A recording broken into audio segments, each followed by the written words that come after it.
The natural disaster that is raging in the Amazon rainforest is also stoking a diplomatic row between Brazil and the G7 nations. Brazil has just rejected the G7's multi-million-dollar offer to help combat the Amazon wildfires. Brazil's president is targeting at least one of the G7 leaders with more sharp comments both online and in the media. Renee Filippone is watching all of this from London for us. And Renee, why don't we begin with this whole question of 20 million U.S. Why on earth would Brazil turn that down? Well, that's right. The G7 together pledged that 26 million Canadian in aid that would be made available immediately to help cover the cost of firefighting planes. France also agreed to give military support to help fight the fires. Now, there are a bit of mixed messages coming from the Brazilian government. The environment minister said he would accept the help, but that is not what we're hearing from the president.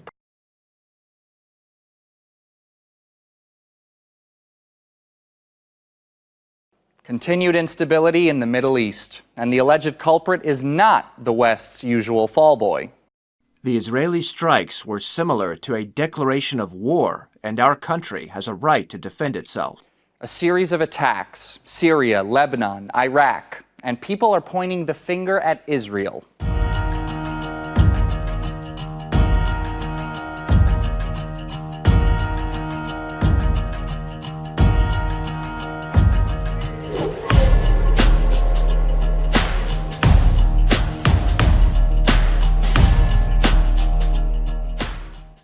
At least they owned up to that last attack. Usually accusations that Israel's attacked another sovereign nation are met with silence from Tel Aviv. But this time, Benjamin Netanyahu justified the attack, claiming Iran was targeting his country with explosive drones. According to him, the situation was kill or be killed.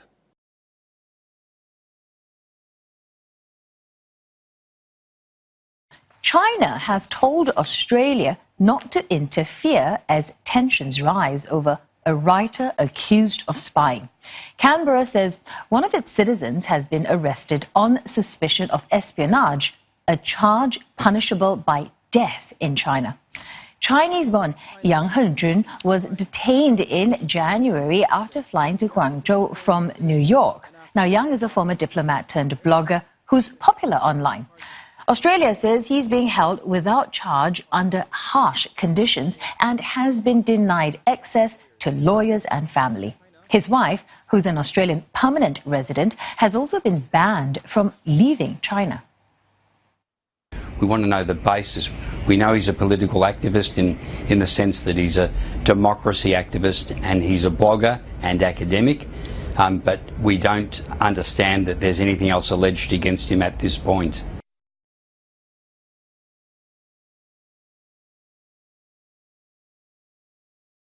60 miles, a brand new wall going up at the Arizona border. U.S. Customs and Border Protection releasing this drone footage, announcing they expect it to be complete 450 miles by the end of 2020. Here with more is Acting Commissioner of U.S. Customs and Border Protection, Mark Morgan. Mark, so what we were just watching, how new is that?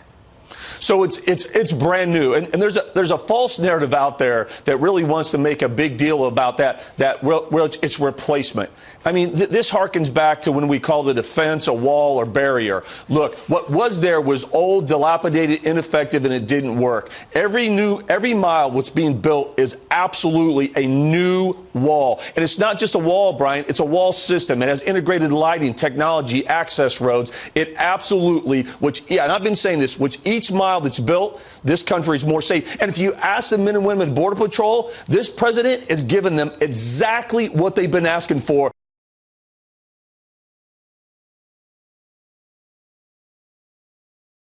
Our top story. Amid escalating tensions between Seoul and Tokyo, Japan says it will remove South Korea off its so-called whitelist as planned from tomorrow. The move is expected to further damage the already fragile ties between the two Asian neighbors. Japan's Trade Minister Hiroshige Seko said that Tokyo will go ahead with its plan to take Seoul off its whitelist of trusted trading partners as planned. Seko told reporters on Tuesday after a cabinet meeting that the Japanese government will carry out the plan, denying criticism that the move is intended to harm the South Korean economy. He reiterated that the decision is part of its plan to properly manage export controls, not meant to impact relations between Seoul and Tokyo. Japan's Chief Cabinet Secretary Yoshihide Suga also said in a briefing that the revised export control order will go into effect on Wednesday.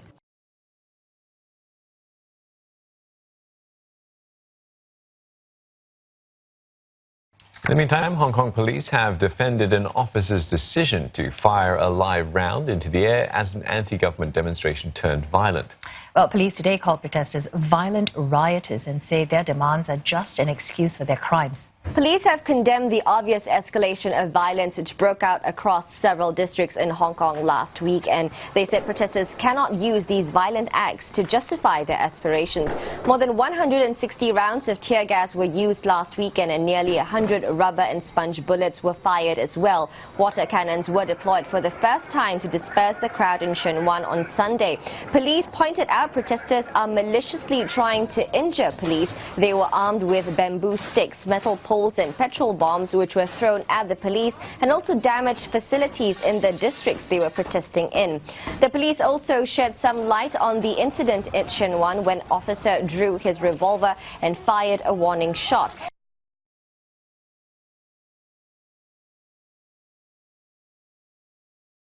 An Oklahoma judge ordered pharmaceutical giant Johnson & Johnson to pay more than $500 million for its role in the state's opioid crisis.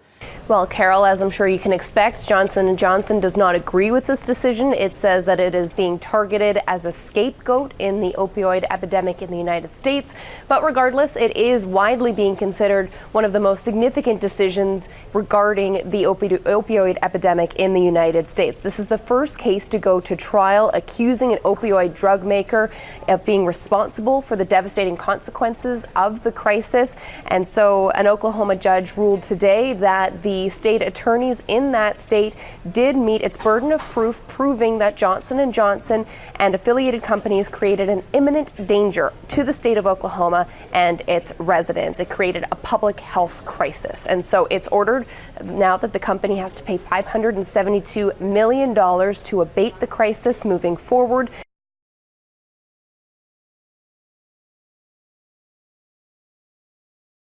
There's a war on press freedom playing out on the streets of Mexico. A sharp increase in violence nationwide over the past 2 years has also meant an increase in attacks against journalists. The death of Nevith Jaramillo of Mexico State over the weekend brings the total number of journalists killed this year to at least 10. Hundreds turned out to attend his funeral. On August 3rd, another journalist's death also drew media attention. This time it was Celestino Ruiz, a newspaper reporter from the state of Veracruz. Before being gunned down, Celestino received death threats at his home. Celestino was one of 3 journalists killed in Mexico in the same week. The continued killings of journalists has sparked protests in Veracruz, currently one of the most dangerous states in the country for media professionals. We want those responsible for lacerating journalism in Veracruz to be captured.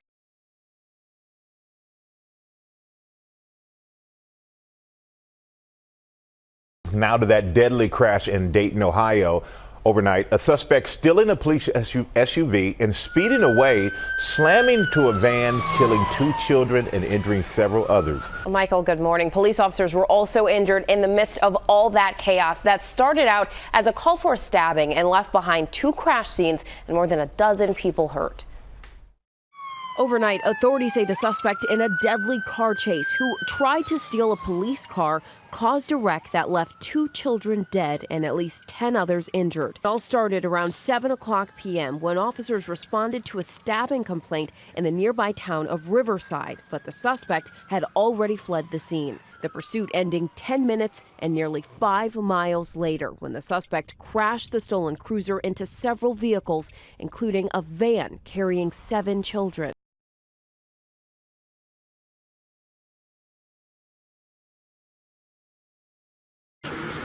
It's called Skybot's F-850, and it's the first Russian humanoid robot to be sent into orbit.